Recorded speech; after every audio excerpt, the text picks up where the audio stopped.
만나면 좋은 친구 MBC. 시청자 여러분 안녕하십니까? 우리 지역의 현안을 짚어보고 다양한 의견을 나눠보는 여기 이슈강원 정우성입니다. 지난달 22일 경북 의성군에서 발생해 강풍을 타고 인근 5개 시군을 휩쓸었고 경남 산청에서 발생한 산불이 또 지리산까지 위협했던 역대 최악의 산불 주불이 가까스로 잡히면서 진화됐습니다. 이번 산불은 태풍급 속도로 확산되면서 극심한 피해를 낸 괴물 산불로 기록이 되고 있는데요. 계절을 가리지 않고 발생하고 기후변화 때문에 산불의 파괴력이 더 커지면서 산불에 대한 전 국민적인 관심과 체계적인 대응 시스템이 시급하다는 요구도 나오고 있습니다. 오늘 여기 이슈 이 시간은 역대급 피해를 낸 경남북 산불에 대해서 짚어보고요. 대형 산불에 대한 경각심과 대응책에 대해서 논의해보는 시간 갖도록 하겠습니다. 오늘 함께해 주실 두 분 소개해드리겠습니다. 경일대학교 소방방재학부 이영주 교수 나오셨습니다. 예, 안녕하십니까? 그리고 강원연구원 김경남 박사 자리 함께해 주셨습니다. 안녕하십니까? 네, 안녕하십니까? 네. 모든 국민이 가슴을 졸이면서 경북 산불 상황을 지켜봤는데요. 22일 경북 의성군에서 산불이 발호한 뒤에 정말 극심한 피해를 남겼습니다. 두 분 영남 지역 산불 사태 어떻게 지켜보셨는지 먼저 이 교수님부터 말씀해 주실까요? 예, 많은 분들이 지켜보셨겠습니다만 또 한 번 자연의 위력 앞에서 네. 인간이 얼마나 무기력한가라고 하는 안타까움도 느끼게 됐고요. 네. 또 한편으로는 그런 와중에 또 이 현장에서 산불 진압을 위해서 사투를 벌였던 진화대원들 그리고 또 소방청 또 그리고 산림청 여러 관계자분들의 어떤 노고에도 박수를 보내고 싶은데요. 네. 어쨌든 이런 산불이라고 하는 것들 우리가 일상적으로 예방을 얘기는 하지만 또 한편 발생을 했을 때 이제 더 이상 우리가 통제할 수 없는 범위로 강한 이런 화세를 형성하는 굉장히 위험한 재난으로서 커지고 있다는 점을 네. 봤을 때 이번 산불을 통해서 우리가 조금 더 산불에 대한 안전 또 예방을 위한 노력들 이런 것들이 필요해 보인다 이렇게 생각이 듭니다. 네. 그리고 김 박사님 어떻게 보셨는지요? 네, 저는 지난 21일 경남 지방의 출장길에 산청 산불 뉴스를 접하고 대략 오늘까지 한 10여일 가까이 됐던 것 같아요. 네. 그 사이 참 마음이 개인적으로는 되게 무기력하고 답답하고 제가 2005년부터 이제 강원도 산불 연구를 해서 오늘에 이르렀는데 별로 할 수 있는 게 없더라고요. 네.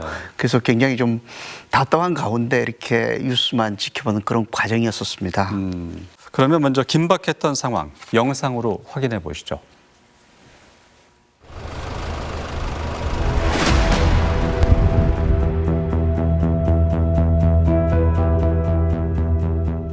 산불 진화 작업이 계속되고 있는 지역은 경남 산청 하동과 경북 의성 안동 등 모두 7곳입니다.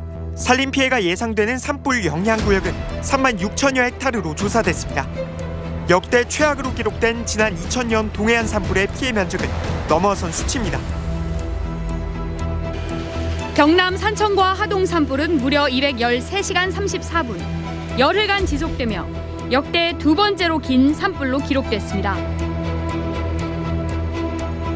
불길을 피해 몸만 빠져나온 주민들은 대피소로 모였습니다. 입을 옷 하나 챙길 새도 없이 불길은 무서운 속도로 마을을 덮쳤습니다.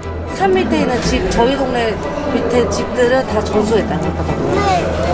다 전소했대요. 나 지금 어떻게 살아가겠어요, 진짜. 드라마 배경으로 유명한 안동 만휴정과 그 뒤 국가명승 원림 위로 거대한 화염이 몰려옵니다. 목조 건축물은 모두 전소됐을 것으로 추정됩니다. 산불은 바다 위까지 덮쳤습니다. 항구에 정박했던 어선 12척은 형체를 알 수 없을 정도로 불에 타버렸습니다.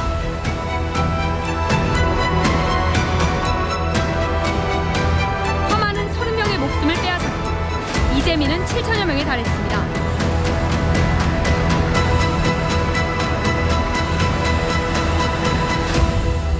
네, 지금 봐도 안타까운 상황인데 그야말로 영남권을 공포에 몰아넣은 국가적인 재난 상황이 아닐 수 없습니다. 산림은 물론 사상자와 재산 피해, 문화유산 소실 등 소중한 터전이 한순간에 잿더미로 변해버렸는데요. 이 교수님, 의성군에서 최초 발화한 이후의 확산 양상 그리고 그 상황을 좀 정리해 주실까요? 예, 말씀하신 의성 화재 사실은 이제 산불이 시작되기 시작한 건 이제 3월 21일 산청 화재였는데요. 네. 산청 화재의 다음 날 바로 이제 이날 22일 날이 좀 문제가 되는데요. 22일 날 거의 28건의 산불들이 동시다발적으로 막 발생을 네. 하는데 그 중에 이제 의성 화재도 하나의 이제 산불이었던 거죠. 근데 이 의성 화재 같은 경우에 그날 산불이 발생하면서 사실은 굉장히 강한 바람과 또 험한 산세 이런 것들을 통해서 확산세가 굉장히 빠르게 진행이 됩니다. 그래서 다른 곳들의 확산세보다는 눈에 띄게 굉장히 확산이 되는데요. 그렇죠. 당시 이제 서풍을 타고 계속 이제 동쪽으로 이동을 하면서 인근 지역의 안동 지역이라든지 또 이를테면 청송 지역 그리고 영양군 그리고 심지어는 이제 동해안까지 이를테면 네. 영덕군까지 전부 다 이렇게 확산이 되는 이런 상황들이 발생을 했었습니다. 당시에 이제 대응 3단계가 이루어진 건 당연하겠고요. 또 이를테면 전면적인 대피라든지 이런 것들도 이루어졌고 사실은 굉장히 빠른 확산세로 그 지역의 주불의 영향 범위도 굉장히 넓어져서 네. 확산에 대비해서 사실 진압 이런 부분들이 굉장히 빠르게 이루어지기는 어려운 상황으로 이어지게 됐었습니다. 네. 이번 산불이 인명과 재산 피해 등 역대 최고의 피해 상황을 기록했는데 현재까지 피해 규모는 어느 정도로 추산되고 있나요? 예, 앞선 자료화면에서 설명하신 것처럼 지금 현재 피해 면적 추정되는 것들은 한 4만 8천여 헥타르 정도로 됩니다. 네. 이게 사실 이전까지 가장 많은 피해를 입혔던 2000년 동해안 산불 같은 경우에 2,307천 헥타르 정도 되거든요. 23,700 헥타르 정도 되는데 이거에 거의 2배 이상의 이 피해 면적들을 지금 보여주고 있거든요. 네. 이런 것들 보려면 피해 규모적인 측면에서도 가장 역대급이다라고 말씀드릴 수도 있고요. 또 한편으로는 가장 이런 피해 면적보다도 좀 더 중요한 부분들은 이전까지의 산불 같은 경우에 피해 면적은 넓고 피해 금액은 크더라도 사실은 사망자가 굉장히 많이 발생하는 경우는 흔치 않았거든요. 그랬죠. 근데 이번 산불 같은 경우는 사망자가 30명 네. 발생했던 인명피해가 굉장히 컸던 이런 산불이었기 때문에 오히려 좀 더 뼈아픈 이런 이제 피해가 입었다 이렇게 말씀드릴 수도 있고요. 네. 또 피해 규모뿐만 아니라 사실 실제로 화재의 확산 속도도 굉장히 기록적인 확산 속도를 보여줬는데요. 이전까지는 한 1시간당 한 5km 정도 확산되는 확산 속도가 가장 빠른 이런 선례였다면 이번에는 거의 8.2km 정도 시간당 네. 확대가 되는 이러한 굉장히 빠른 확산세도 보여줬습니다. 이렇게 빠르게 확산되다 보니까 여러 가지 피해들도 더 많아진 부분들도 있는데요. 앞서 말씀드린 인명피해뿐만 아니라 주택, 건물들 같은 경우도 거의 3천여 동 이렇게 이제 소실이 되었고 또 국가유산 이런 것도 30여 건 정도가 소실이 된 이런 여러 면에서 굉장히 많은 피해 또 그리고 기록적인 피해를 이렇게 입혔다 이렇게 보시면 되겠습니다. 네. 말씀해 주셨지만 경북 산불이 5개 시군으로 빠르게 확산되고 또 산불 진화에 어려움이 따를 수밖에 없었던 요인들이 있지 않습니까? 일단 강풍을 들 수 있겠죠. 예, 맞습니다. 산불의 여러 가지 요인들 중에 확산세를 가장 이제 영향이 많이 끼친다는 것들은 이제 결국 바람일 텐데요. 네. 우선 기본적으로 이제 강한 바람에 대한 부분들 또 바람의 방향이라고 하는 것들이 사실 예측 불가능하게 상당히 좀 예. 어지러웠다라고 하는 것들인데요. 실제로 앞서 말씀드린 대로 이제 서풍을 타고 주 풍향이 서풍이기 때문에 서풍을 타고 강한 서풍을 타고 계속 이제 동쪽으로 이동하는 과정이 있었는데 네. 또 한편으로는 이 산불 현장마다 바람들이 실제 예측된 바람보다 훨씬 강한 바람들이 형성이 됐었거든요. 아마도 이 지형적인 영향들이 상당히 영향을 미쳤다고 이렇게 얘기들을 하고 있는데요. 이 지역이 굉장히 험한 산세들이 험하기도 하고 또 산과 산 사이에 이제 골바람 이런 네. 것들이 굉장히 많이 불면서 실제로 현장에서 직접적으로 체감하는 이런 산불 바람 같은 경우는 거의 초속 20m 이상의 강풍들이 계속 부는 이런 상황들이었기 때문에 네. 산불 진압이라든지 어려움이 있었고 확산에는 굉장히 많은 기여를 했던 이런 상황으로 이렇게 이제 분석이 되고 있습니다. 네. 이번 산불 기간에 영남 지역뿐만이 아니고 전국 곳곳에서 많은 산불이 사실 동시에 일어났어요. 근데 유독 이 경북 산불이 몸집을 키우게 된 이유, 피해가 큰 이유를 어떻게 보시는지요? 앞서 말씀드린 강한 바람이라든지 험한 지형 이런 부분들이 상당히 화재 확산에 기여를 했다라는 부분들이고 네. 또 한편으로는 이제 이 지역 같은 경우가 상당히 이제 분지 형태로 돼서 산들이 둘러싸여 있는 형태다 보니까 오히려 화재로 인한 여러 가지 열기라든지 이런 것들이 강한 상승 기류를 더 강하게 만들었다 이렇게 이제 분석이 되는데요. 네. 이러다 보니까 사실 이 지역에 또 침엽수가 굉장히 많은 상황들에서 이런 이제 솔방울이라든지 혹은 불티 이런 것들이 강한 상승 기류를 타고 더 먼 곳까지 비화가 되는 이런 상황들이 화재 확산에 굉장히 많은 기여들을 했고 또 이런 부분들이 진압을 어렵게 했다고 이제 분석이 되거든요.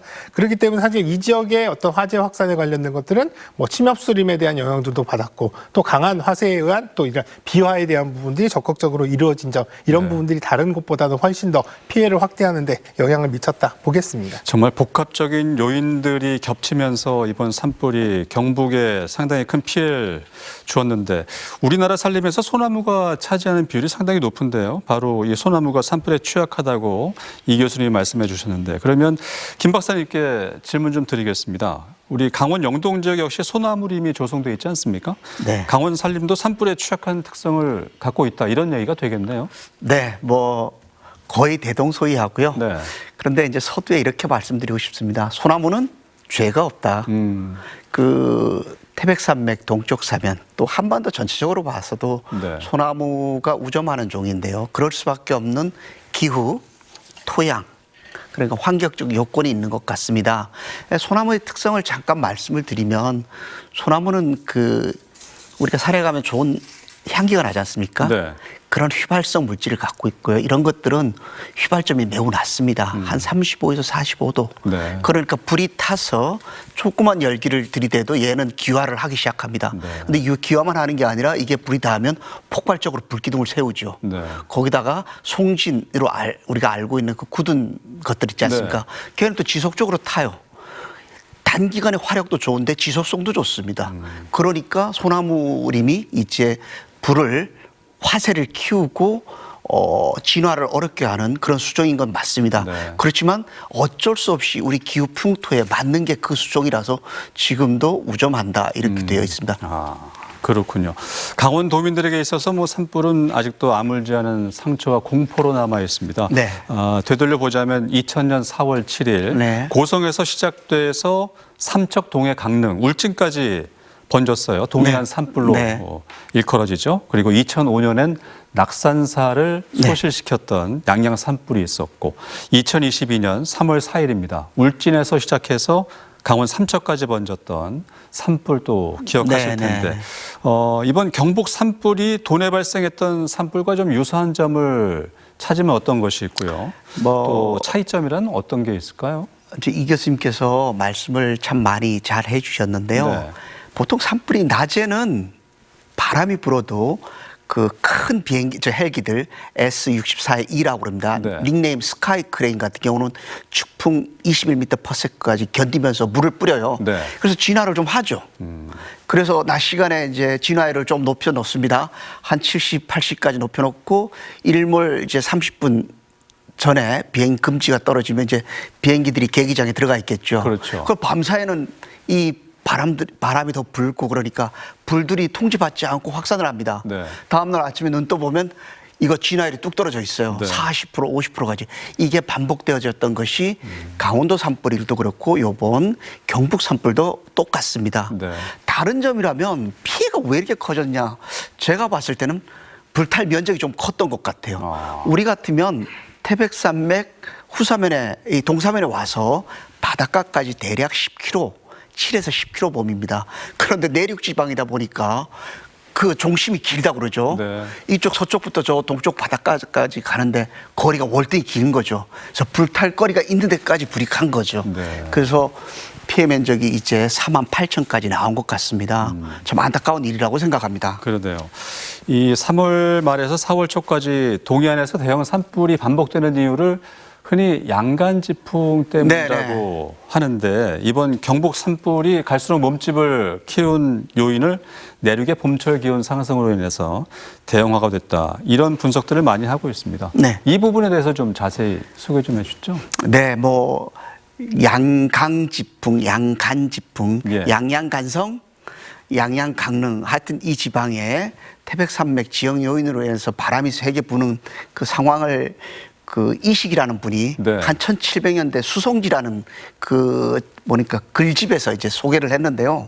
이게 어떻게 되는가 하면 이제 대관령 같은 경우는 해발 한 평균 900 정도를 봅니다. 네. 900 기준 한 200~300m 그 대기와 그 위에 한 500m 대기, 그리고 또 그 위에 있는 대기 3단계로 나누면 맨 위에 있는 게 두 번째 있는 것보다 온도가 더 높습니다. 기온 역전층이 생겼다라고 말을 하죠. 네. 그리고 좁은 틈이 생기죠. 그러면 여기를 공기가 편서풍이 되어서 동쪽으로 이동하는데 좁은 공간을 이동하다 보니까 압착이 되어져서 압축이 되어서 빠르게 나갑니다. 네. 압축 현상이 벌어지고요. 그다음에 넘어와서 동사면을 타고 내려가면 단열 상승이 일어납니다. 빠르게 온도가 올라가니까 지표면에 그 수분을 다 가지고 날아가 버리죠. 그렇군요. 그러면서 남아있던 저기 바닷가까지 한 10km 폭에 건조화시키는데요. 이걸 가지고 양간지풍 얘기를 합니다. 한반도에 있는 산불의 가장 큰 원인이 되지 않나 이렇게 생각이 되어집니다. 그러면 전반적으로 이번 경북 산불 좀 정리 좀 다시 한번 해주실까요? 이제 제가 생각하기에는 묘지, 과수원에 그 불을 움직였다 이렇게 뉴스가 나옵니다. 네. 우리는 상식적으로 바람이 부는 날 불씨를 만지면 안 되는 걸 알고 있는데 아마도 이분들이 무심했던 것 같아요. 산불 경각심이 부족한 가운데 낳은 비극이 아닐까 이렇게 생각되고요. 네. 원인은 실화 이렇게 되어지고요. 키운 것은 바람이고요. 또 한편으로는 관리되어지지 않은 산에 그 불이 대형화되는 원인이 그 배경이 있지 않았나 이렇게 생각이 되어집니다. 좀 더 말씀을 드리면 사실 산은 집중적으로 관리받아서 적정한 밀도와 불이 나면 밤에라도 진화 자원들, 불자동차와 인원이 투입될 수 여건이 구축되어져 있어야 되는데 네. 우린 그러하지 못했어요. 산촌과 임업이 생태계가 소멸되어지는 가운데 있다 보니까 투자를 거의 하지 못한 그런 상황에서 네. 산불이 이렇게 커졌다 이렇게 생각이 되어집니다. 이 교수님께서 앞서 말씀해 주셨지만 이번 산불로 인한 인명피해가 무려 30명이 사망자가 나왔어요. 그리고 75명의 사상자가 발생했고 산불 피해 영향구역이 4만 8천여 헥타로 추산이 되고 있습니다. 역대 최대 규모의 산불을 낸 용의자가 현재 입건받아서 조사 중인데요. 실수로 산불 냈다고 하더라도 이 처벌과 배상 책임이 따르지 않겠습니까? 이번 경우의 용의자 어떤 처벌을 받을 걸로 예상하시는지요? 이 산림보호법에 의해서 실화죄, 한마디로 실수로 인해서 불을 냈다 하더라도 그 피해라든지 이런 것들이 막심하기 때문에 이런 네. 실화죄를 적용하게 된다면 3년 이하의 징역 또는 3천만 원 이하의 벌금까지를 이렇게 이제 이 처벌을 받을 수가 있는데요. 이렇게 이제 피해 규모가 엄청나게 천문학적으로 크다 보니까 이런 처벌 규정이 다소 부족하지 않느냐라는 이런 의견들도 상당히 좀 많이 얘기들이 되고 있습니다. 네. 또 한편으로는 실제로 이런 부분들이 그동안에 이런 실화죄로 해서 입건이 됐다 하더라도 실제적으로 형량을 받을 때 이런 실제적인 징역 이런 것들을 받는 상황들은 거의 1%나 2% 채 되지 않는다. 그래서 이런 부분들이 처벌이 너무 약하지 않느냐라고 하는 의견들도 상당히 많이 있습니다. 그래서 네. 이런 부분에 강화를 요구를 하는데요. 다만 이제 이런 것들은 단순히 그냥 처벌을 강화한다고 해서 과연 효과가 있을까라고 하는 부분들은 사실 좀 면밀히 따져봐야 되는 부분들이 있거든요. 네. 왜냐하면 처벌을 강화함으로써 사실 산불에 대한 예방에 대한 경각심 같은 것들을 더 높일 수 있는 이런 긍정적인 부분들도 있지만 또 반대로 생각하면 실수라고 하는 것들은 우리가 아무리 줄이려고 해도 본인도 모르게 발생시킬 수가 있는데 이렇게 해서 산불을 발생했을 때 실화죄 처벌이 너무나 강하다 보면 오히려 이런 것들이 두려워서 빠른 신고라든지 초동 대응을 안 하고 그냥 숨어버릴 수 있는 이런 가능성도 충분히 있거든요. 네. 그렇기 때문에 오히려 이제 이런 부분들의 양면 장점과 단점들을 잘 고려해서 형량에 대한 부분들을 잘 고민할 필요는 있고요. 오히려 만약에 이렇게 해서 이제 처벌 기준이나 양형 기준을 좀 더 강하게 적용한다면 오히려 실수로 인해서 불을 발생했을 때 처벌 규정은 강하지만 오히려 초기에 신고라든지 이런 대응을 잘 했을 때 이런 부분들을 많이 경감해 줌으로써 오히려 불을 낸 건 실수지만 그 다음에 이어지는 후속적인 대응들을 적극적으로 좀 잘 하게 하는 방향 이런 쪽으로 유도하는 게 훨씬 좀 현실적이고 네. 좋지 않을까 이런 생각은 해봤습니다. 이 처벌 수위에 대해서 김 박사님은 어떻게 생각하시는지요? 뭐 단기적 처방으로는 그런 아이디어가 있을 수 있을 것 같아요. 그런데 이 교수님 설명을 잘 해주셨습니다만은 이 산촌 소멸, 농산촌 소멸 상황에서 네. 이렇게 처벌을 강화한다면 거기에 계시는 분들 고령자들인데요. 아마 생업과 생활에 큰 장애가 올 것이고 또 한편으로는 불을 내고도 말입니다. 후속 조치를 전혀 하지 않는 등 이런 그 상황이 벌어질 것 같습니다. 그래서 조금 그 형량이랄까 이런 것들에 대해서는 형평성, 사회적 그 정서 등을 고려해서 정해야 되지 않나 이렇게 생각하고요. 네. 장기적으로는 여전히 제 앞서 말씀드렸습니다만은 불에 강한 자연, 불에 강한 산을 만드는데 좀 더 노력을 더 기울여야 된다 이렇게 생각이 되어집니다. 이 영농 산촌에 사시는 분들 요즘 영농 부산물 불법 소각 문제도 상당히 심각한 것 같아요. 이 잡초나 과수원 부산물 같이 알면서도 태운다는데 안전 불감증이 있는 건 아닐까 싶은데 어떻습니까? 사실 그 영농은 계절, 시기라는 게 꼭 지켜져야지만이 연말에 가서 수확물을 얻을 수 있습니다. 네. 그러니까 불내는 분들이 전혀 모르고 하는 것 같지는 않습니다. 불행하게도 그 영농 부산물을 태우는 그 시기가 양간지풍이 부는 시기가 네. 되어서는 안 되고 또 사실은 그렇게 해서 이렇게 산불이 난 게 아닌가 생각되어지고요. 네. 그래서 이 기간에 과연 우리가 어떻게 하면 그런 소각 행위를 좀 줄이고 보다 조심하게 할 것인가 이런 방안을 짜는 게 중요하지 않나 생각이 되어집니다. 네. 뭐 일각에 따르면 감시원들을 피해서 소각하는 행위도 요즘 빈번하게 일어난다고 하는데 이런 방법은 어떨까요? 정기적으로 뭐 부산물 쓰고 차량을 운행한다거나 하는 방법은 없을까요? 제가 알기로는 이미 그 제도가 시행이 되고 네. 있다고 생각이 되어집니다. 들었습니다. 네. 행정에서 뭐 공무원이나 기능 일용직들을 투입을 해서 접수를 받고 투입을 해서 소각을 해주는 그런 경우가 있는데 네.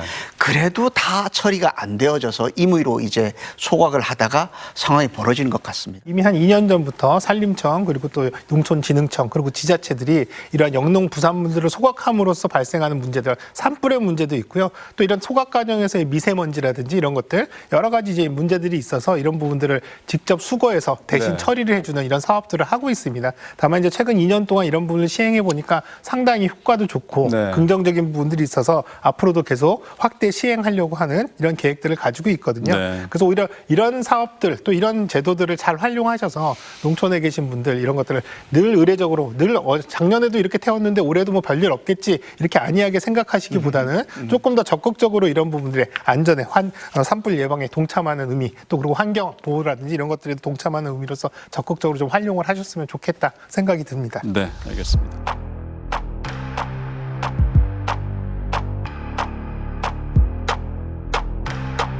아카시아 꽃이 피면 산불이 끝난다. 이게 정설이었는데 요즘은 안 그런 것 같습니다.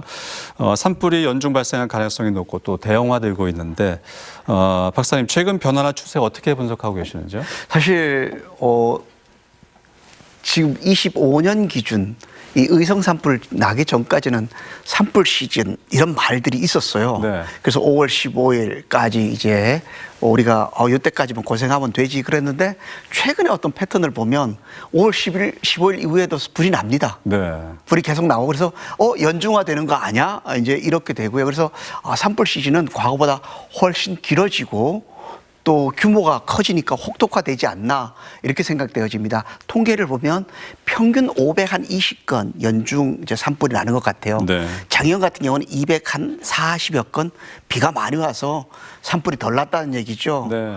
결국 기상과 밀접한 관계가 있습니다. 우리가 불을 매일매일 다루는데 그것이 대형 산불로 되냐 안 되냐는 결국 기상과 밀접한 관계가 있고 기후변화 시대에 결국 우리 모두가 조심하고 아까 말씀드린 것처럼 산불에 강한 환경을 구축하는 일이 이제 우리의 당면한 숙제가 아닌가 네. 이렇게 생각이 되어집니다. 네. 정말 기후변화가 산불의 판도까지 바꿔놓고 있다는 건데 그렇다면 두 분은 기후변화에 대해서 어떻게 주시하고 계시는지 좀 들어보겠습니다. 먼저 네. 김 박사님.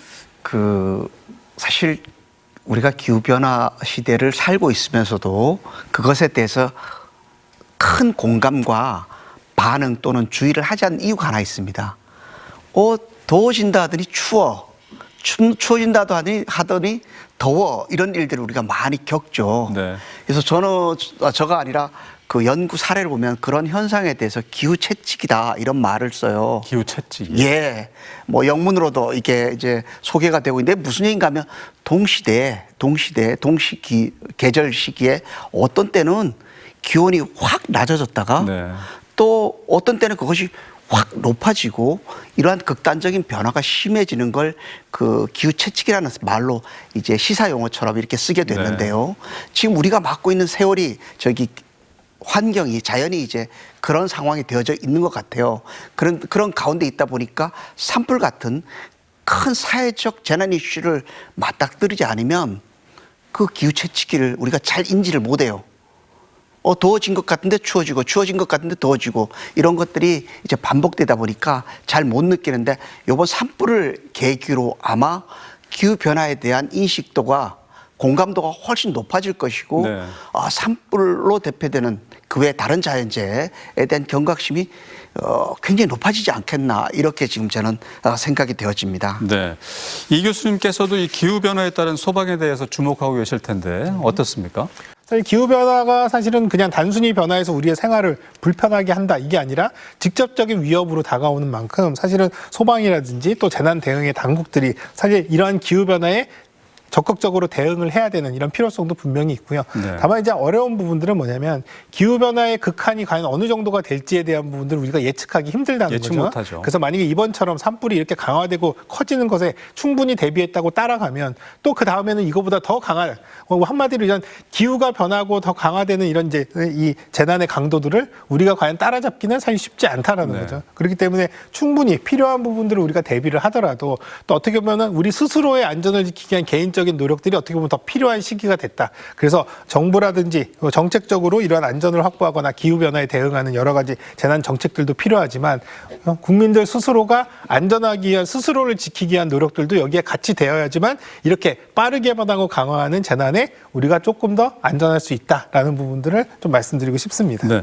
산림 재난의 위험이 언제든지 발생할 수 있다는 얘기인데 박사님은 이런 재난에 대비하기 위해서 어떤 방향으로 대책이 마련돼야 한다고 보시는지요? 제가 그 2019년 산불 당시에 산불 극복 뉴딜 전략이라는 걸 대략 한 7, 80페이지 되는 걸 작성을 했었어요. 산불 극복 뉴딜 정책. 뉴딜 전략. 네, 뉴딜 전략. 그 당시는 뉴딜이라는 말이 꽤 유명했었습니다. 네. 그래서 뉴딜이라는 단어를 써서 이렇게 만들었는데 뭐 하나 소개해드리면 몇 개 네. 소개해드리면 빅파이어는 빅데이터로 잡는다.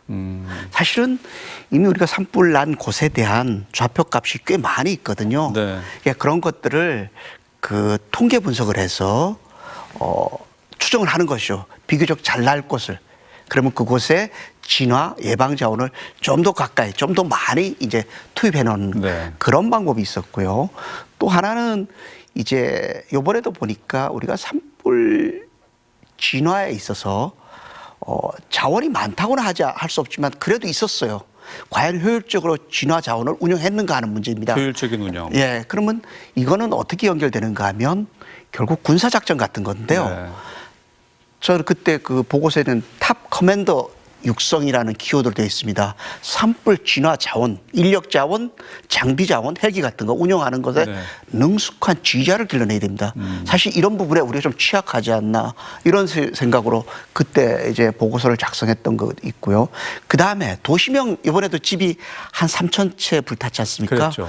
과연 주택 주변의 산지를 일반 산으로 볼 것인가? 아니면 도시 공원에, 그러니까 공원에 준해서 강하게 관리할 것인가. 네. 지금 영동 지방에 영랑호 불탔을 때 보면 그 주변에 방갈로들이 있었는데 다 불탔지 않습니까? 네. 그때 제가 탔을 때를 기억을 해보면 거기는 그 숲을 도시시설물에 준해서 관리를 했었어야 됩니다. 이거는 도시계획적 측면에서 접근하는 방법인데요. 이런 제도들, 방책들을 전략으로 다수를 제안했던 게 그때 보고서였었습니다. 네. 그런 것들이 추진이 좀 더 잘 되기를 그렇게 기대해 봅니다.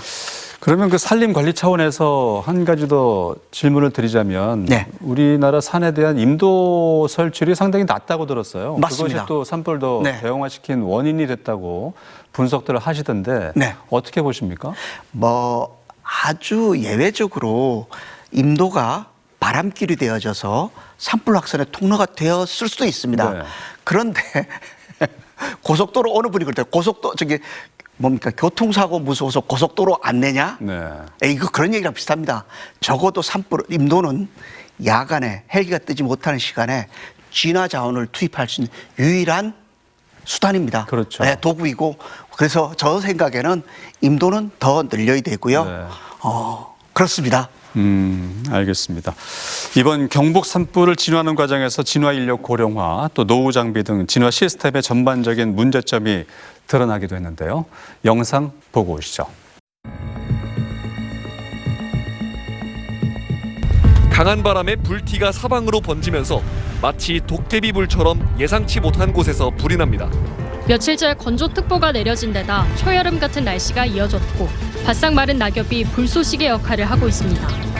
이상기후로 산불은 갈수록 커지고 잦아지고 있습니다.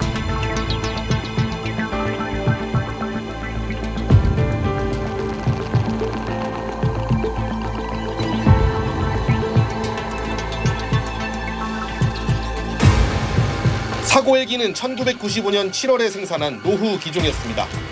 강원도가 올해 초에 임차했을 때도 이미 30년 가까이 운항한 상태였습니다. 산림청이 보유한 산불 진화 헬기도 69%가 생산된 지 21년이 넘은 노후 헬기로.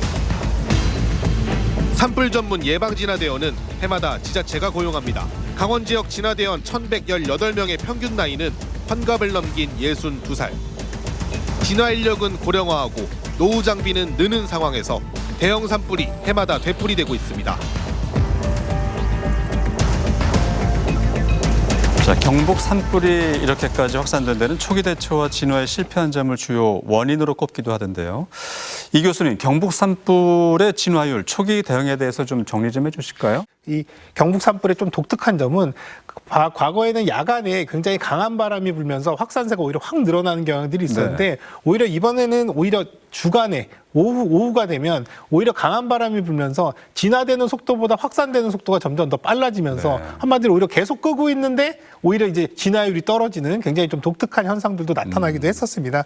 어쨌든 이렇게 진화율이 크게 이렇게 높아지지 않는 상황에서 27일 날 아주 소량이긴 합니다만 비가 오면서 그랬죠. 사실 극적으로 이런 부분들의 확산세가 좀 꺾이는 상황, 그리고 이날 저녁 때 밤 사이에 지상진압이라든지 이런 것들이 굉장히 적극적으로 이루어지면서 이튿날 진화율이 95%에 이르면서 이제 그날 늦게까지 이런 진화가 완료가 되는 이런 상황들이 이루어졌는데요. 그래서 사실 진화율에 관련된 부분도 사실 어떻게 보면 좀 맹점은 있습니다. 사실 진화율에 따라서 이게 완전히 진압이 됐느냐라고 하는 것들을 국민들이 조금 이해하기 쉬우실 수 있습니다만 현장에서는 이런 것들이 진화율에 대한 부분들을 집계하고 또 시시각각 변하는 이런 상황들을 계속 이 수치로서 자꾸 이런 것들을 표현하는 것들이 상당히 좀 어려운 부분도 있고 부담스러운 부분들도 있거든요. 또 그리고 산불이라고 하는 것들이 지금은 좀 많이 꺼진 것처럼 보여도 또 언제 또 커질지 모르는 상황이다 보니까 마치 이제 이런 느낌들이 있는 거죠. 오늘 진화율이 80%인데 내일 일어나 보니까 70%다. 밤 사이에 뭐 아무것도 안 한 거냐? 뭐 이런 것들이죠. 그러니까 이런 것들이 사실 노력은 계속 합니다만 이 진화율이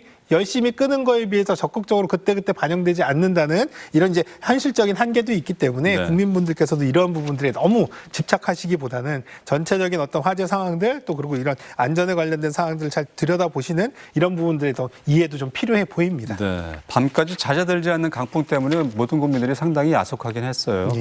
대형 산불이 발생하게 되면 뭐 전문 진화대라든가 헬기가 바로 투입되지 않습니까? 주요 진화 방식이나 과정, 유관 기관 등 진화 시스템에 대해서 좀 설명해 주시죠. 예, 사실은 지금 현재 산불에 관련된 부분들은 우선 이제 산불이 발생했을 때 화재가 워낙 강하기 때문에 또 접근성도 떨어지기 때문에 공중진압, 한마디로 헬기에 의한 공중진압이 주불이라든지 주하선을 집중적으로 이제 진압을 하게 되고요. 또 지상의 진압대원들, 이런 진압대원들이 이미 이제 주불이 진압되어 있는 곳을 따라가면서 잔불 정리라든지 또 주변으로의 확산 방지라든지 이런 역할들을 나눠서 하게 됩니다. 다만 이제 현장에서 많이 얘기들을 하는 것들은 이제 헬기 같은 경우에도 사실 지금 현재는 중형 헬기 중심으로 있고 또 소방 헬기라든지 지원을 하는 지자체 헬기 같은 경우는 중소형 헬기들이 대부분인데요. 화재 진압이 점점 화재가 강해지고 또 큰 불이 된다고 한다면 사실상 작은 물바가지로 여러 번 붓는 것보다는 많은 물을 한 번에 붓는 것이 훨씬 더 진압 효과가 좋거든요. 그렇다고 한다면 앞으로 대형 헬기 중심의 어떤 이런 진압 체계 이런 것들을 조금 더 우리가 강화할 필요는 있겠다라는 부분들 이런 부분들이 있고요. 또 하나 이제 지상 진압의 전력에 관련된 부분들도 조금 더 강화할 필요는 있는 상황입니다. 왜냐하면 앞서 말씀하신 것처럼 바람이 강하거나 또 밤이 되거나 혹은 또 시야 확보가 제대로 안 되는 때는 헬기를 이용한 이런 진압들의 제약들이 굉장히 많거든요. 그럼 이럴 때는 우리가 손을 놓고 있어야 되느냐라고 하면 오히려 지상에서의 진압 능력들을 조금 더 상향한다면 이러한 부분들을 어느 정도 좀 보완할 수 있다라는 측면에서 지상 진압 전력들을 조금 더 강화하고 또 이분들이 강화된 전력을 유지하기 위한 여러 가지 장비의 도입이라든지 전술의 도입 이런 것들도 필요해 보입니다. 또 앞서 말씀해 주신 가장 중요한 건 지상 진압이 뭔가를 하려면 접근성이 확보가 되어야 된다라는 측면에서는 분명히 임도의 확충도 반드시 필요한 부분들이거든요. 그래서 임도의 확충을 굉장히 걱정하시는 분들도 많지만 이게 무분별하게 뭐 많이 만들어 놓자 이런 개념이 아니라 꼭 필요한 부분에 또 그래도 거점으로서 이런 진압 활동이나 예방 활동 또 관리를 위해서 필요한 부분에 꼭 설치하자. 필요한 부분만큼을 설치하자라는 측면이기 때문에 이런 부분들까지를 포함해서 조금 더 적극적인 어떤 개선들이 이루어져야 될 여지가 있다. 이렇게 말씀드리고 싶습니다. 네. 이번 산불을 진화하는 과정에서 안타까운 사고도 있었습니다. 강원도 인제군 소속의 임차 헬기가 추락해서 이 헬기를 몰던 조종사가 추락 현장에서 사망한 채 발견된 그런 안타까운 일도 있었는데 진화 장비 노후화와 정비 인력 문제 좀 짚어주십시오. 이 부분은 조금 좀 관점을 좀 달리해야 되지 않을까 싶은 생각이 들거든요. 사실은 헬기가 낡았다, 오래된 기령이 오래됐다라는 것만으로 반드시 고장이 나고 위험하다 이렇게 연결지을 수는 없습니다. 사실 항공기라든지 헬기 같은 경우는 다른 장비보다도 굉장히 민감한 장비이기 때문에 일반적인 다른 장비의 어떤 관리 체계라든지 정비 수준보다 훨씬 높은 수준의 관리가 되고 있거든요. 그리고 또 단순히 기령이 오래됐다 하더라도요. 사실은 항공기나 헬기 같은 경우는 각 부품별로 비행 시간에 따라서 혹은 이착륙 횟수에 따라서 혹은 또 이를테면 단순히 기간에 따라서 교체를 하고 또 심지어는 5년에서 10년마다 오버홀이라고 하는 아예 다 분해를 했다가 다시 조립을 하면서 이런 부분들을 항상 기능할 수 있게끔 유지를 하는, 그래서 노후화라고 하는 것들이 정상적인 정비가 이루어지고 또 관리가 이루어지고 또 운항을 할 때 사전에 안전조치에 대한 확인이 이루어진다면 노후화에 대한 우려가 직접적으로 많이 발생하는 상황들은 아닙니다. 단순히 근데 우리는 뭐 오랫동안 사용했으면 뭔가 문제가 있을 거다라는 예단을 하게 되는데요. 이번에 추락한 헬기 같은 경우도 사실 아직까지는 추락의 원인들이 확인되진 않았습니다. 물론 기체에 이상이 있을 수도 있고 또 조종사가 오래된 피로로 인해서 실수를 했을 수도 있고 아니면 또 우리가 모르는 기상적인 상황들이 작용을 했을 수도 있거든요. 그래서 이런 부분들을 좀 들여다봐서 정말 기체에 문제가 있었다면 이런 것들이 단순히 노후화의 문제인지 혹은 또 이런 것들이 정비상의 문제인지 이런 것들도 꼼꼼히 따져봐서 충분히 이런 부분들을 우리가 이런 거죠. 무조건 오래됐다고 바꿔서 쓰는 것보다는 충분히 관리하면서 오래 쓸 수 있는 것들은 쓰는 것들이 또 그리고 그런 것들에 쓸 예산들을 좀 더 적극적인 다른 산불 예방에 쓰는 게 오히려 더 효율적이라면 단순히 오래됐다라는 것만으로 이런 부분들을 조금 지적하기는 조금 섣부르다 이런 말씀드리고 싶습니다. 그렇군요. 우리나라에 소방학교는 있는데 산림 소방 관련 교육기관이 따로 있습니까? 지금 산불 진화대들이 이제 교육을 받는 교육 시설들은 있습니다. 그렇군요. 예, 있긴 합니다만 지금 진화대원들이 모든 진화대원들이 다 교육을 충분히 받느냐라고 하는 부분들은 조금 다른 부분들이 있는데요. 산불 전문 진화하는 인력들은 크게 세 가지로 나눠집니다. 공중진화대라고 하는 진화대가 있고요. 또 하나는 특수진화대라고 하는 진화대. 이 두 조직은 산림청에서 직접 운영을 하고 또 각 지부별로 각 지역별로 이제 배치가 되어 있는데요. 공중진화대 같은 경우는 전국에 약 100여 명 정도 이렇게 확보가 되어 있고 또 특수진화대 같은 경우는 약 500여 명 정도 이렇게 확보가 되어 있습니다. 이분들은 상대적으로 조금 더 높은 수준의 이런 교육이라든지 훈련 또 이를테면 산불의 경험들, 진압 경험들 이런 것들을 좀 어느 정도 갖추고 있는 분이고요. 특히 이 중에서도 공중진화대 같은 경우는 공중에서 접근이 어려운 곳에 공중에 헬기라든지 이런 것들로 접근을 해서 레펠이라든지 혹은 또 낙하를 통해서 지점 접근이 어려운 곳에 투입이 되면서 산불의 일선에서 좀 더 적극적인 진압 활동들을 하게끔 되어 있는데요. 다만 이제 우리가 많이 얘기가 되는 것들, 노령화가 돼 있다 이런 문제들 많이 얘기되는 것들은 각 지자체에서 운영하는 이 산불 예방 전문 진화대라고 하는 이런 조직들인데요. 이런 조직 같은 경우는 사실 어떻게 보면은 그렇게 강한 화세에 적극적으로 진압을 한다기보다는 산불 진압의 잔불 정리라든지 후방에서 이런 부분들 인적으로 사람이 많이 필요한 들의 역할들을 하기도 하고 또 한편으로는 또 평상시에는 예방 활동이라든지 이런 것들을 같이 하시게 되거든요. 그러다 보니까 이분들의 역할에 맞춰서 사람들을 뽑는 겁니다. 다만 이제 단순히 나이가 많다고 해서 이런 부분들 일을 수행하는데 어려움이 있을 거다라고 생각하시지만 이분들을 선발할 때도 체력 검정이라고 하는 것들도 있고 또 한편으로는 산불 이런 진압에 대한 경험자 이런 것들을 또 이제 가산점을 주기도 하거든요. 그러니까 이분들은 사실은 어떻게 보면 나이가 많아서 고령화됐기 때문에 진압을 하는데 어려움이 있거나 한계가 있다 이렇게 보기보다는 이분들이 해야 되는 역할들을 우리가 명확히 하고 그런 역할들을 수행하는데 체력적으로나 또 지식적으로나 경험적인 능력들을 충분히 갖추고 있느냐라고 하는 것들에 우리가 좀 관점을 가져야 돼서 만약에 그런 부분들이 미흡하다고 한다면 그런 수준에 있는 분들을 선발하는 것들 또 그리고 아니면 뽑아서 충분히 그런 역할들을 하실 수 있게 교육이나 훈련들을 하는 부분들은 우리가 조금 더 강화를 해야 될 필요성 또 필요에 대한 부분들을 좀 체계를 갖출 필요성도 있다 생각이 듭니다. 그렇군요. 이외에 소방방재 부분에 있어서 제도적으로 더 세심하게 관련 기관이 살펴야 될 부분은 어떤 게 있을까요?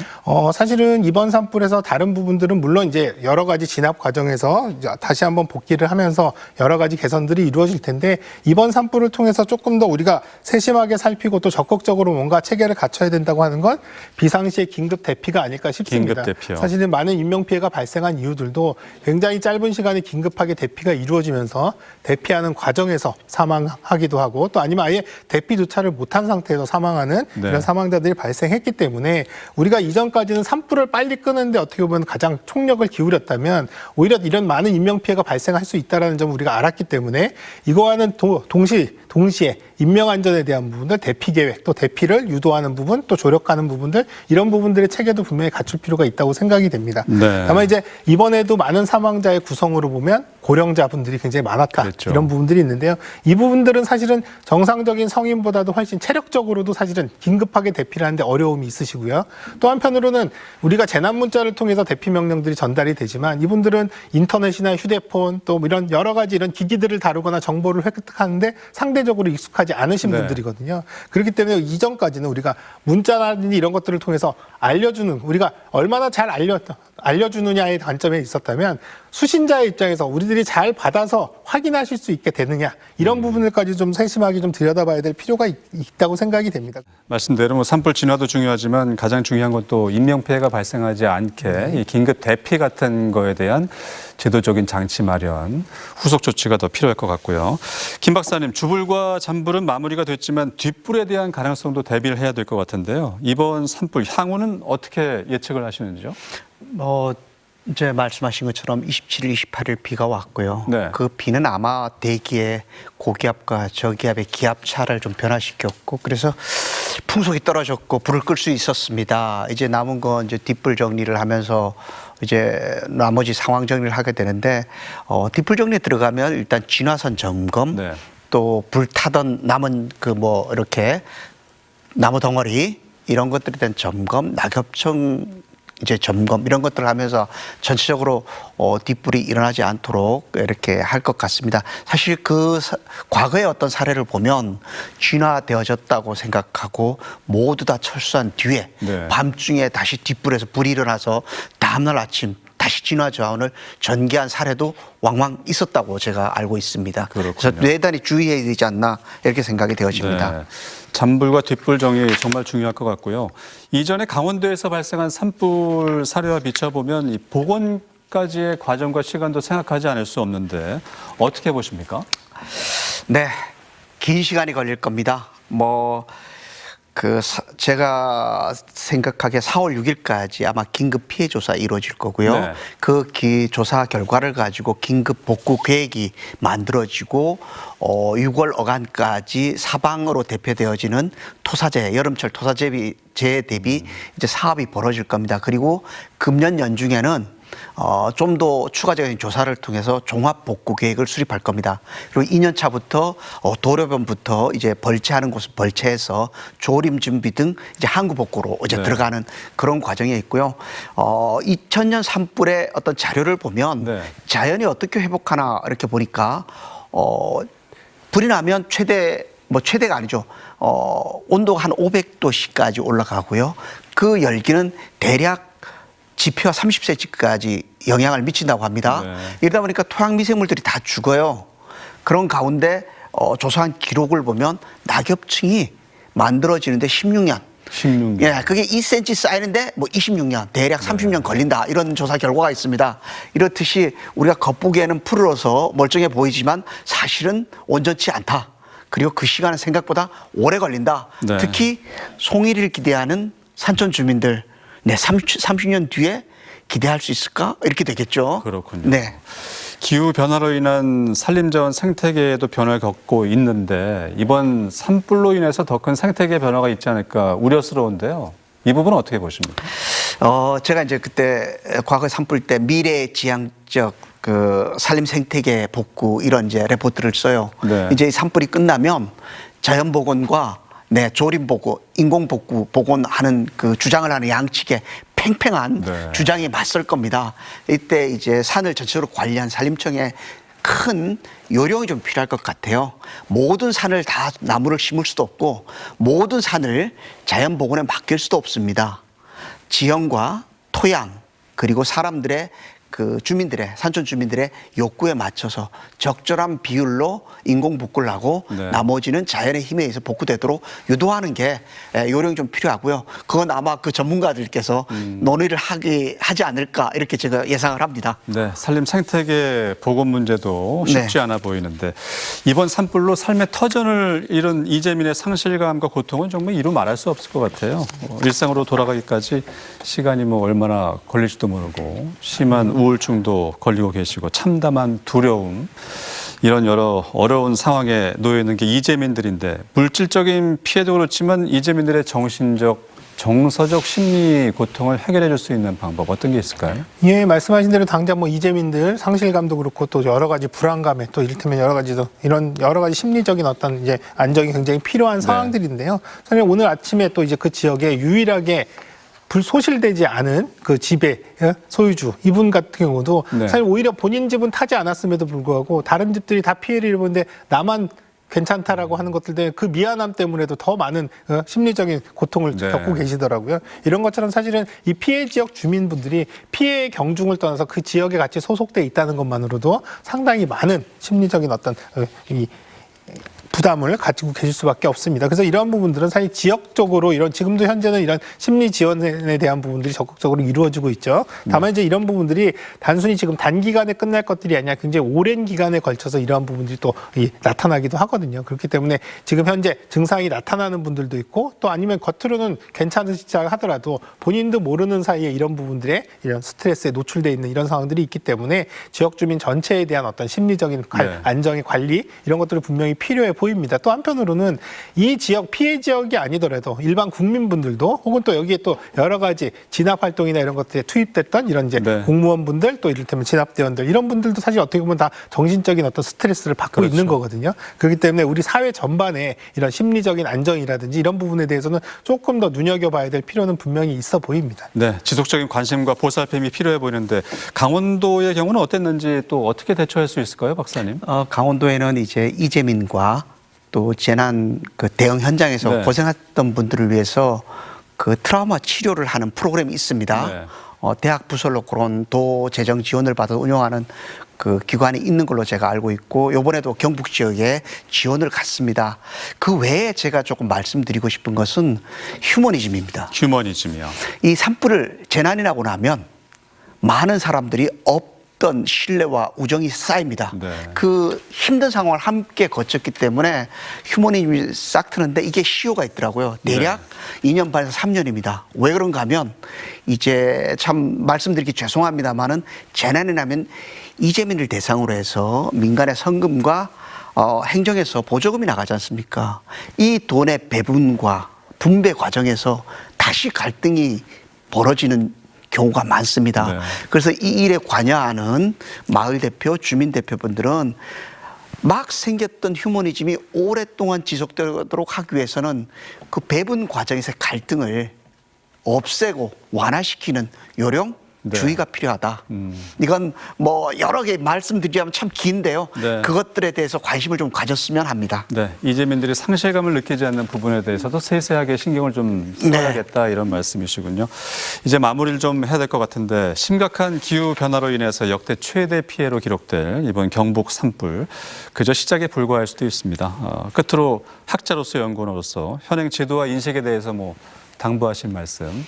마무리 말씀해 주시죠. 교수님 먼저 해주시죠. 예, 사실 우리나라에서의 산불이라고 하면 사실 그동안에는 발생하면 열심히 가서 끄고 또 피해를 최소화해야 된다라는 이런 생각들이 지배적이었고 또 지금도 그렇습니다. 사실 근데 전 세계적으로 산불을 제가 농담이 아니라 실제로 산불을 이렇게 열심히 끄는 나라도 사실은 많지 않습니다. 우리나라의 산불 진압 능력이나 체계는 사실 그 어느 나라보다도 적극성을 가지고 있고 다만 이제 국민들의 눈높이에 좀 더 빨리 껐으면 좋겠다 또 효율적으로 껐으면 좋겠다라는 기대에 못 미치는 부분들도 있다 하더라도요. 이런 산불 진압에 대한 부분들 여러 노력들을 우리 국민들도 좀 잘 함께 인식을 인식을 해줬으면 좋겠다라는 부분이 있고요. 네. 또 한편으로는 이렇게 앞으로 더 나아가야 될, 또 개선돼야 될 부분도 분명히 있지만 또 다른 이면에는 이렇게 사람이 제어할 수 없는 큰 불이라면 예방에 그만큼 중요성이 더 커지는 거거든요. 그렇기 때문에 우리가 이런 부분들에 정부의 여러 가지 정책들, 또 이런 진압에 대한 여러 가지 체계들, 이런 것들에 대한 개선을 요구하면서 또 반대로는 우리 스스로는 얼마나 산불 예방을 위해서 노력을 했는가, 이런 부분들에도 좀 더 심각하게 우리 스스로도 자각을 할 필요도 있다고 생각합니다. 산불은 누구 혼자 또 혹은 정부에서 열심히 끈다고 해서 해결될 수 있는 일이 아니기 때문에 국민 전체의 안전을 위해서 우리 스스로가 노력해야 되는 시기다, 이렇게 말씀드리고 싶습니다. 네, 알겠습니다. 김 박사님 말씀해 주실까요? 네, 제가 오늘 여기 오기 전에 금년도 정부 예산안을 좀 확인하고 왔습니다. 네. 대한민국 정부 예산안은 25년 약 677조 원이었어요. 산불 예산은 2,514억 원이었습니다. 네. 그 산림청이 그 돈으로 다루는 면적은 약 630만 헥타르, 헥타르당 4만 원으로 책정되어졌습니다.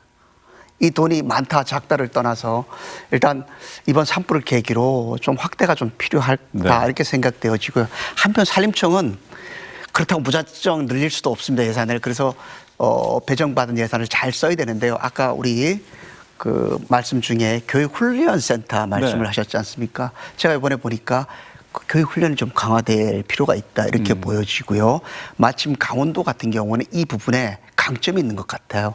양간지풍으로 대표된 산불을 하도 맞다 보니까 동해안에 가면 동해안 산불방지센터, 그 옆에 연곡 산림기계훈련원이 있고요. 그 옆에 가면 산림항공대가 있어요. 네. 산불꾼 항공대죠. 그래서 그 기름 조금 빌리면 적은 예산으로 보니까 산림청이 지금 470억 원인가 기재부에 신청하고 승낙을 못 받아서 2년 3년 지금 진도를 못 나간다고 합니다. 네. 강원도로 오십시오. 400원 4분의 1이면 그런 교육훈련센터 세팅하고 강원도에서 통하는 진화 전술이면 대한민국 어디를 가도 통할 것이다, 네. 하는 그런 제가 기대 속에서 강원도로 오십사, 강원도에서 한번 준비해보자, 이런 말씀을 드리고 싶습니다. 알겠습니다. 네. 자, 지금까지 경일대학교 소방방재학부 이영주 교수, 더 강원연구원 김경남 박사 두 분과 말씀 나눠봤습니다. 오늘 두 분 좋은 말씀 고맙습니다. 네, 감사합니다. 작은 실수가 큰 산불을 냅니다. 실수로 산불 내더라도 3년 이하의 징역형에 처해질 수 있습니다. 산림 주변에서는 불시 취급에 주의를 바랍니다. 바로 매일 우리가 휴대폰에서 확인하는 몇 번씩 보는 안전 안내 문자의 내용입니다. 나는 아니겠지, 내 지역은 아니겠지 하는 안일한 인식과 반감이 돌이킬 수 없는 큰 재앙을 맞을 수가 있습니다. 불조심은 아무리 강조해도 지나치지 않다, 이런 사실 항상 반드시 유념하시기 바라면서 여기 이슈 강원, 오늘 순서는 여기서 인사드리겠습니다. 다음 주에 또 다른 이슈로 찾아뵙겠습니다. 시청해 주신 여러분 고맙습니다.